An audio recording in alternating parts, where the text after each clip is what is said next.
This is going to be a blue theme gaming PC that only cost me around 530 Canadian dollars, which I'll flip for around 700.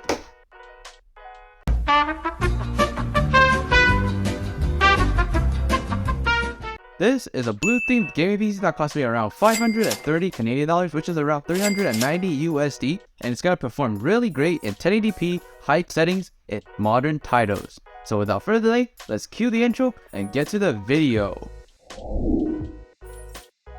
This video is sponsored by me, so if you enjoy the content and you're looking for a gaming computer and you live locally to me, then click on the description below and check out the computers I have for sale. Now let's get into the content. I swear it looks a lot better in person.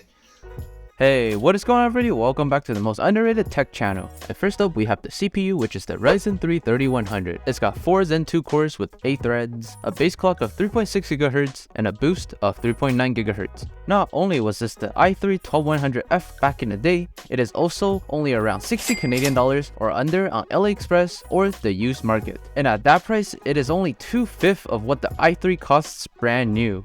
Then to pair up with the CPU, I managed to pick up this budget Soyo A520M MATX motherboard brand new from Aliexpress for just 80 Canadian dollars. And in 2023, that is a great price. Yes, it only has 2 RAM slots and can only support up to 32 GB of DDR4, but in my opinion, it is more than good enough for a budget gaming / workstation computer. On top of that, it'll support up to the latest Ryzen 5000 series CPU, so you won't have to upgrade motherboard once the used price of, let's say, a Ryzen 7 3700X goes down. And before you comment on how it is not recommended, I will say that this board is more than capable of handling a 3700X because it is a 65W TDP chip and the VRM are pretty decent on this motherboard, unlike another one I took a look at. In order to cool the CPU, I decided to go with the DIY spray paint stock cooler route, but since the regular inbox coolers are way too weak, I decided to paint one of the first generation Ryzen stock coolers that I had in the studio that had a copper bottom, and I gotta say that the results turned out amazing after the 3rd attempt. And also, since I'm using the copper plated cooler, this should be able to handle a Ryzen 5 3600X or 5600X without it exploding randomly. Now for the RAM, I ordered this kit of 16GB 2x8GB kit of DDR4 clocked at 3200 MHz for just 58 bucks from Amazon. Now the only reason I ordered this kit is because it's blue. So if you're building a Ryzen PC and don't care about the aesthetics, then a kit of 3600 MHz would be more ideal if you want to maximize the performance of the CPU.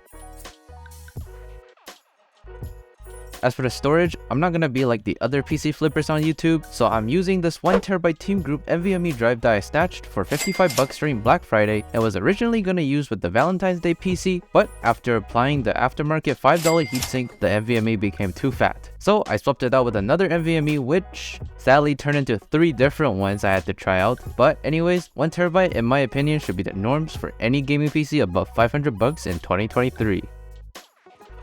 Before we get to the graphics card, this $45 500W 80+ bronze power supply is going to be powering today's build. I was able to order this Aries game unit a few months ago when they were readily available on Amazon.ca, but as of editing, Aries game PSUs are no longer getting restocked, and it's almost impossible to buy a budget power supply here without spending at least $70, which at that price I would just recommend you to buy a Go rated power supply for $20 to $30 more. Also, to fit the aesthetics of the build, I decided to cut out a piece of carbon fiber vinyl to stick on the side where it's exposed to the PSU basement of the case, which actually turned out to be really clean. And to add more flavor to the build, I went out and picked up this kit of Funtint blue cable extensions for 18 Canadian rupees. While they look good, they are actually the stiffest cable extension I have ever worked with. And on top of that, putting on the cable combs were like if I were to split open a watermelon by hand.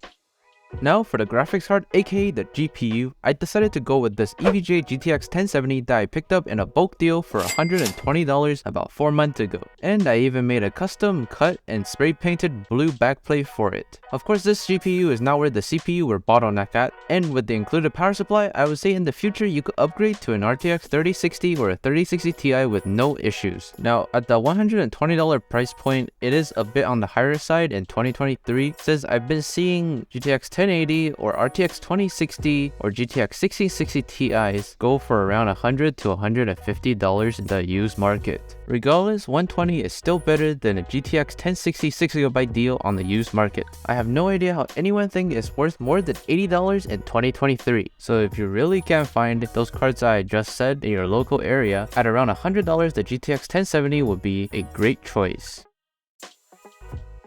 To house all the components, I got this Antec Draco 10 MATX case brand new in box from Newegg when it was on sale for 70 Canadian dollars. It is a pretty decently built case with a front RGB strip and only one 120mm exhaust fan. And that is why I got a 3-pack blue LED up here fan from Amazon for $18. In hindsight, I should have mounted one LED fan in the front, top, and back instead of the 2 top and 1 back method, because that really hurt the looks of this gaming PC. But lastly, I added this Blue Eyes Yu-Gi-Oh card because I thought it was something different since we all seen Funko Pops inside computers. But with this, I'm not gonna add to the price tally because really, I don't really have a price for this because I unboxed like 3 of these and I got the most expensive card from the set already.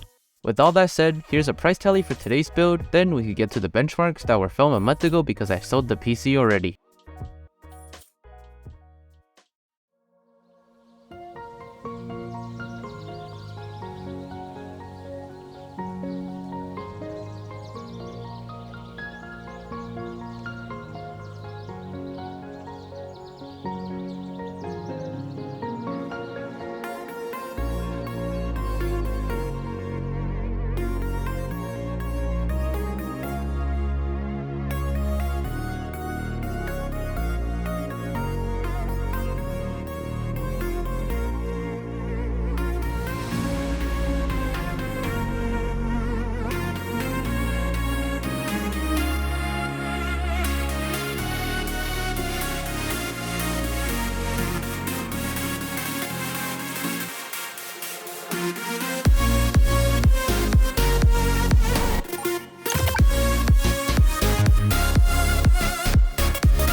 And that was the $530 blue themed gaming PC in 2023. If you enjoyed today's video, please give this video a thumbs up and subscribe to the channel, as well as commenting down below on what you would change about this build. Now up on the screen should be my last build video or my last tech review. And I'll see you guys in the next video.